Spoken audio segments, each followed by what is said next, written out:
Hi, it's Dwyer, gamblersadvisory.com. Remember, the opinion you should follow should be your own. Just consider this video to be a second opinion from a complete stranger online. You know, Manny Pacquiao versus Juan Manuel Marquez isn't the only very intriguing fight happening on Saturday night. There is another fight, and I think this is a fight we all need to know about. It is between Mile High Mike Alvarado, who is unbeaten, and he's taking on the Conqueror, Breidis Prescott. Alvarado is a big favorite in the fight, but we can get around those odds by looking at styles and possible outcomes. In my opinion, based on styles, I think Breidis Prescott is a live underdog at plus 350. Right? Bet 10 to win 35. He has an underrated and excellent jab and has only lost to slick fighters. Right? Movers like Kevin Mitchell.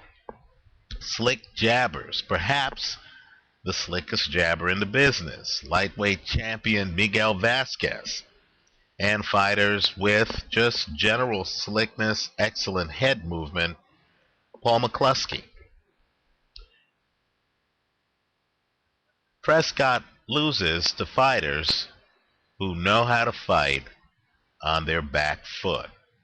The secret to fighting Prescott is to realize that his balance isn't that good. And if you could force him to come forward, if you could force him to move around the ring, you're going to find that he just doesn't have the foot speed to keep up. In other words, if you can be a moving target, if you can move Prescott off the spot to get him to move around the ring, you can avoid his power and you can outbox him. The problem is Mike Alvarado is a stalker. He doesn't fight on his back foot.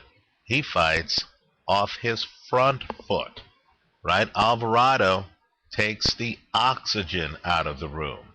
He's stalking you, right? He's trying to cut you off. He's kind of like Antonio Margarito, right? A little bit better defensively than Margarito. Doesn't get hit flush like Margarito. But make no mistake, you never have to worry about where Mile High Alvarado is in the ring, because he's going to come find you, right? Now, my point is, while Prescott has lost some fights of late, he doesn't have a problem against fighters like this. One of two things is going to happen, in my opinion, and the odds makers know it, because they've made the over-under a very low 6.5 rounds. I believe either Alvarado comes in and batters Prescott like he did Raynar, right? Just batters Prescott to the point where the pressure's too much, Prescott caves, either on his stool between rounds like Raynar, or by getting knocked out in the fight, right? Either Prescott caves or Alvarado finds himself at the end of Prescott's jab. Not only that, as fans of Amir Khan know, Prescott hits awfully hard. If you stand in front of Prescott and he knows exactly where you are and he can time you, you're going to have a hard time finishing that fight. I think Prescott's a live underdog. The bet I'm recommending, right, in part to get around the long odds on Alvarado, to make it worthwhile for gamblers. The bet I'm recommending is Prescott to win the fight at a plus 350, straddled against Mike Alvarado by KO at a plus 300. Right? You're going to get great odds on both sides of the bet. Some casinos have Alvarado by KO as high as plus 400. You're going to get great odds on both sides of the bet. And quite frankly, you'll make money if either happens, right? Where you're naked and understand the risk is in Alvarado winning this fight by decision.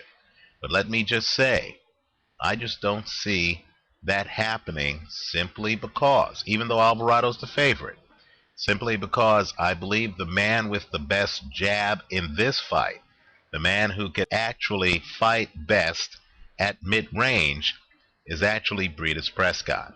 Breidis Prescott actually has some skills. What he doesn't have is foot speed, but he won't need foot speed to fight Mike Alvarado.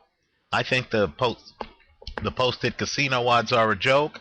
I like Prescott to win at plus 350, straddle against Alvarado by KO at plus 300. And let's remember, if either wins, I don't want to get a bunch of emails if Prescott gets knocked out from people saying, hey, you told me to take Prescott at plus 350. No, I told you to take the straddle. Take both halves of the bet.